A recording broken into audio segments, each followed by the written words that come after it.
We returned home and settled into married life. We bought a house, got a dog, and I continued school. Not long after, one night, we woke up in a soaking wet bed. At first, we thought it was sweat, but after a second occurrence, we realized my husband was wetting the bed. Eventually, the bedwetting was joined by another problem. He began to lose the ability to get an erection. Okay, so I just watched this woman's story and my chest is very tight. You know when you watch a video and you're like, wait, just pause and like, did I hear these things correctly? Yeah, that's how I've been feeling for the past 10 minutes. The layers in this story, marriage is a very, very scary thing when done with the wrong individual. Jesus. What even shocks me the most is how shame can destroy somebody's life and how they can drag the other person down with them. Anyways, let's watch the full video and we'll be right back to discuss it. In the time that I have been reading anonymous regretful stories, I have been asked several times what my own regretful story is, and so I'm going to share that now. Before I begin, I want to make clear that I am happily married, and this story is not about my current husband. This is my regretful story. I got married when I was 25. I had moved across the country at 21, put myself through college, and was just a few semesters from graduating when we decided to marry. I had never dreamed about my wedding day, not the dress, not the flowers, not even of wedded bliss. But, like many women my age, marriage seemed like the natural next step once you found someone you loved. It's strange now to think that I followed that traditional path because it's the only time in my life I've ever done so. I met my now ex-husband at work. He was good-looking, funny, and smart enough. Because I had never dreamed of a wedding, we eloped. We flew from California to Savannah, Georgia, and got married in a beautiful park, just the two of us. I wore a black beaded dress. Like I said, I'm not one for tradition. We returned home and settled into married life. We bought a house, got a dog, and I continued school. Not long after, one night, we woke up in a soaking wet bed. At first, we thought it was sweat, but after a second occurrence, we realized my husband was wetting the bed. Over the following weeks and months, it happened again and again. Sometimes after he'd been drinking, sometimes not. Sometimes he went a month without an accident, then it would happen twice in a week. He was embarrassed, frustrated, and angry that he couldn't control it. We tried everything. Plastic pads, alarms that went off when the sheets were wet, splashing cold water on his face in the night. Nothing worked. And as it went on, he changed. His frustration turned into bitterness. He started picking fights, criticizing me, shutting me out. I suggested doctors, therapy, support groups, anything, but he refused to tell anyone else about it. Eventually, the bedwetting was joined by another problem. He began to lose the ability to get an erection. That, more than anything, pushed him over the edge. Attempts at sex ended with him storming out of the room, slamming doors, and blaming me. He accused me of being the reason for his dysfunction. I tried to help. I suggested toys, videos, trying new things, but he refused all of it. Still, he wanted sex, and every time he couldn't perform, he turned his anger on me. After a year of this cycle, I was at my breaking point. I hated going home. I would sit in my car, crying in the driveway, because I knew what anger waited inside. He wasn't the man I married anymore. He wasn't even recognizable to me. I suggested couples therapy, and he agreed, but only on the condition that we wouldn't mention his physical issues. I knew that left therapy pointless, but I didn't know what else to do. We began sessions, but I couldn't keep living in our house. I moved into a tiny 300 square foot apartment just to get some space from his constant negativity and blame. I thought the separation might help, that maybe it would give us a chance to reset. In what would be our last therapy session, our therapist asked us each to share one thing that we loved about the other. I volunteered to go first. I said, I love that you can make me laugh like no one else ever has. Even when I'm mad at you, you can make me laugh. And then it was his turn. He just sat there shaking his head with a bitter look in his eyes. I said, you can't think of one thing you love about me? And he said, no. I turned to our therapist and I said, I think I'm done. The next day I filed for divorce. I was 28. The year that followed was one of the hardest of my life. Through our divorce, he made my life miserable. He refused to pay his share of the mortgage even though he was still living in the house. I couldn't afford both the mortgage and my rent, so he lived there for free until the bank foreclosed. At 28, I wasn't just divorced. I had a foreclosure that wrecked my credit and left me unable to buy another home for years. It's been 20 years since then. I remarried 10 years later, and I'm happily married now.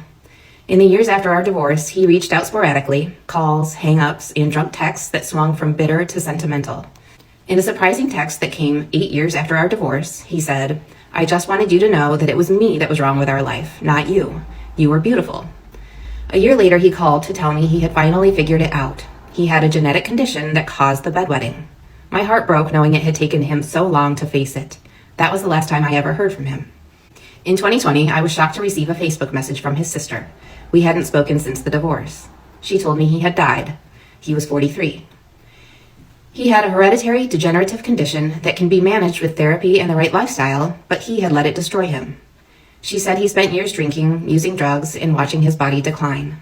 By the end, he had lost use of his legs, his mind had deteriorated, and he died alone in a hospital during COVID, unable to speak or move.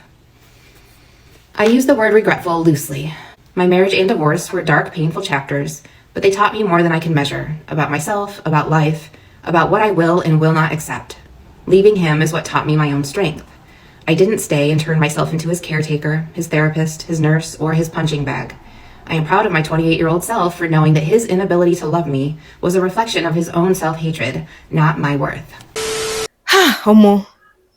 Bedwetting was not even the main issue. Like, people have medical conditions, it's normal. People struggle. The real danger in this story is the fact that man refused to face reality. Because the moment he said, I will not tell a doctor, I'm not talking to anybody about it, or even when we go to the therapist, I'm not telling anybody about my issue, but I'm still going to punish you for it. That should have been the real alarm bell. Marrying somebody that cannot confront their own personal problems is like signing up to be their emotional punching bag. You become the face they blame for everything that they refuse to fix. I don't even understand if people understand how fast shame can turn into aggression.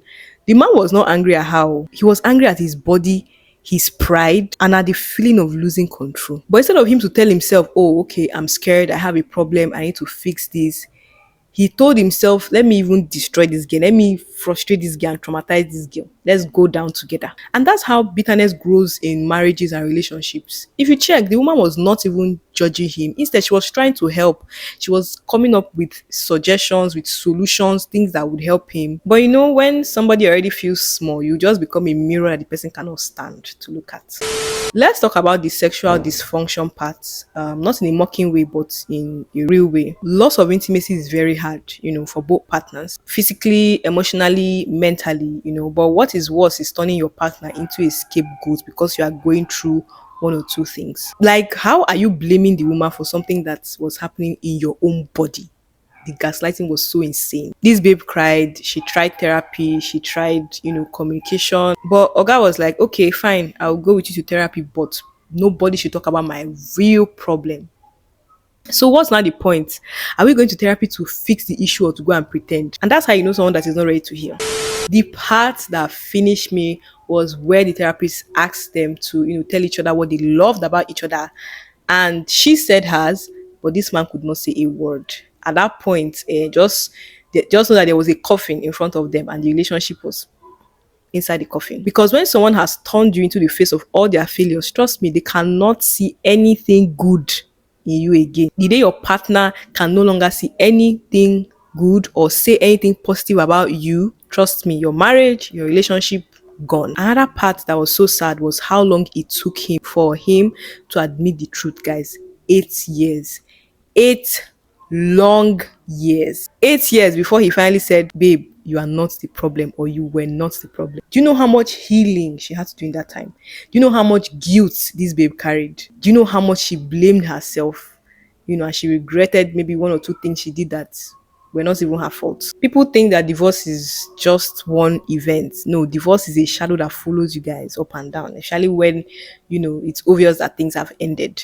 For me, this story is not really about bedwetting and sexual dysfunction. It's about how denial can ruin lives, how shame can, turn love into something toxic. It's also about how a person can be drowning and the person wants to pull you down with them for no good reason. So leaving this guy was not the betrayal. It was not a betrayal at all. But staying there would have been a betrayal to herself, her mental health, and even the marriage. So I would love to know what you guys think about this video and this topic. Was she right for leaving him when she did? Do you think she would have maybe done things better? Do you think that you that's watching this video can survive a marriage where your partner refuses help?